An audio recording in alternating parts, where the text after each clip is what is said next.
नमस्कार दोस्तों, स्वागत है आपका एक और इम्पोर्टेंट और इंफॉर्मेटिव वीडियो में। जहां हम बात करेंगे एक ऐसे टॉपिक की जो हर सैलरी लेने वाले इंसान के लिए बहुत जरूरी है। मैं जानता हूं सैलरी आने के बाद सबसे पहला थॉट होता है, अरे यार इतना टैक्स कट गया। हर महीने जब पे स्लिप मिलती है तो टैक्स डिडक्शन देखकर लगता है कि मेहनत का पैसा काफी हिस्सा सरकार ले गई। लेकिन क्या आपको पता है आप अपनी सैलरी में से टैक्स बचा सकते हैं, वो भी पूरी तरह लीगल तरीके से। जी हाँ, सही प्लानिंग और थोड़ी सी समझदारी से आप अपने हार्ड अर्न्ड पैसों को बचा सकते हैं। इसका नाम है डिडक्शन। आज मैं इनकम टैक्स डिडक्शन को आसान शब्दों में समझाऊंगा ताकि आप बिना किसी कंफ्यूजन के अपने लिए बेस्ट टैक्स सेविंग स्ट्रेटजी बना सकें। सबसे पहले डिडक्शन होता क्या है?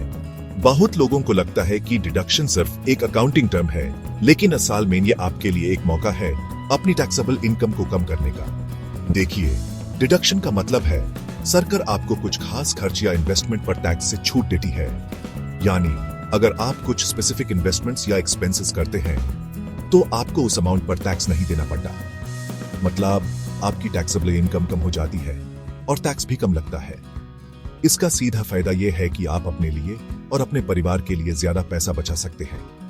मान लीजिए आपकी सैलरी है 8 लाख रुपए साल की और आपने 1.5 लाख रुपए पीपीएफ में इन्वेस्ट किए। ये इन्वेस्टमेंट सिर्फ आपके फ्यूचर को सिक्योर नहीं करता, बल्कि आपको तुरंत टैक्स बेनिफिट भी देता है। अब आप पर टैक्स लगेगा सिर्फ 6.5 लाख पर, 8 लाख पर नहीं। यानी आपने अपनी टैक्सेबल इनकम को सीधा 1.5 लाख रुपए से कम कर दिया, सिर्फ एक सही इन्वेस्टमेंट से।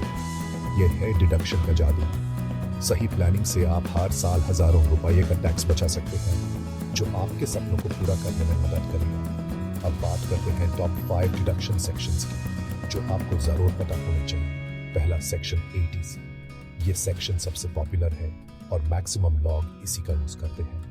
इसमें आप PPF, LIC या LS जैसे इन्वेस्टमेंट्स में मैक्सिमम 1.5 लाख रुपए तक इन्वेस्ट करके डिडक्शन ले सकते हैं। इसके अलावा सुकन्या समृद्धि योजना और ट्यूशन फीस भी इंक्लूड होती है। दूसरा सेक्शन 80D। अगर आपने हेल्थ इंश्योरेंस लिया है तो अपने लिए 25,000 और सीनियर सिटीजन पेरेंट्स के लिए 50,000 तक का डिडक्शन मिल सकता है। यानी अपने और अपने परिवार की सेहत का ख्याल रखते हुए आप टैक्स बचा सकते हैं। तीसरा है 80CCD 1B, national pension scheme. यानी NPS में इन्वेस्ट करेंगे तो एक्स्ट्रा 50,000 का डिडक्शन मिलेगा, जो 80C के अलावा है। यानी रिटायरमेंट प्लानिंग भी टैक्स सेविंग का एक जबरदस्त तरीका है। चौथा है सेक्शन 24B। यह उन लोगों के लिए है जिन्होंने अपना घर खरीदा है या लोन लिया है। अगर आपने होम लोन लिया है तो उस पर दिए गए इंटरेस्ट पर 2 लाख रुपए तक डिडक्शन मिल सकता है।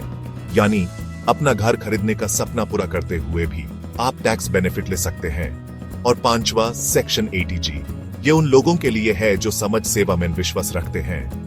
यदि आपने किसी रजिस्टर्ड चैरिटी को डोनेशन दिया है तो इस पर भी डिडक्शन मिल सकता है। यहाँ कोई फिक्स लिमिट नहीं है, लेकिन कुछ शर्तें जरूर हैं। इसलिए डोनेशन करने से पहले उस चैरिटी की एलिजिबिलिटी चेक करना ना भूलें। इन डिडक्शंस के अलावा भी कई छोटे सेक्शंस हैं, जैसे 80E education loan interest, 80TTA savings account interest, जो आपके लिए यूजफुल हो सकते हैं। लेकिन आज हमने टॉप 5 पर फोकस किया है जो सबसे ज्यादा लोगों को बेनिफिट देते हैं।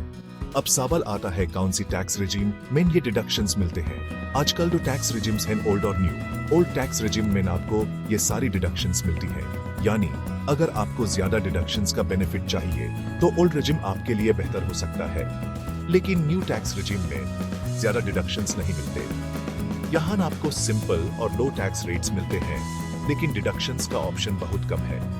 पर एक गुड न्यूज है, चाहे आप ओल्ड रिजीम चूज करें या न्यू, एक डिडक्शन सबको मिलता है। स्टैंडर्ड डिडक्शन जो 50,000 रुपए है, अब दोनों रिजीम्स में मिलता है। यानी हर सैलरीड एम्प्लॉई को यह बेनिफिट मिलता है बिना किसी एक्स्ट्रा डॉक्यूमेंट की। तो दोस्तों, अगले साल जब भी टैक्स रिटर्न फाइल करें, ये डिडक्शंस एक बार जरूर चेक कर लीजिए। सही प्लानिंग से आप अपने लिए मैक्सिमम टैक्स बेनिफिट निकल सकते हैं। आपका पैसा आपका हक है, इसलिए यूज बचाइए समझदारी से। टैक्स प्लानिंग सिर्फ एक फाइनेंशियल एक्सरसाइज नहीं, बल्कि एक स्मार्ट डिसीजन है जो आपके फ्यूचर को सिक्योर करता है। अगर ये वीडियो आपको अच्छा लगा हो तो लाइक करें और ऐसे और वीडियोस के लिए चैनल को सब्सक्राइब करना बिल्कुल न भूलें। अपने दोस्तों और परिवार के साथ भी शेयर करें ताकि सभी अपने पैसों को सही जगह इन्वेस्ट कर सकें।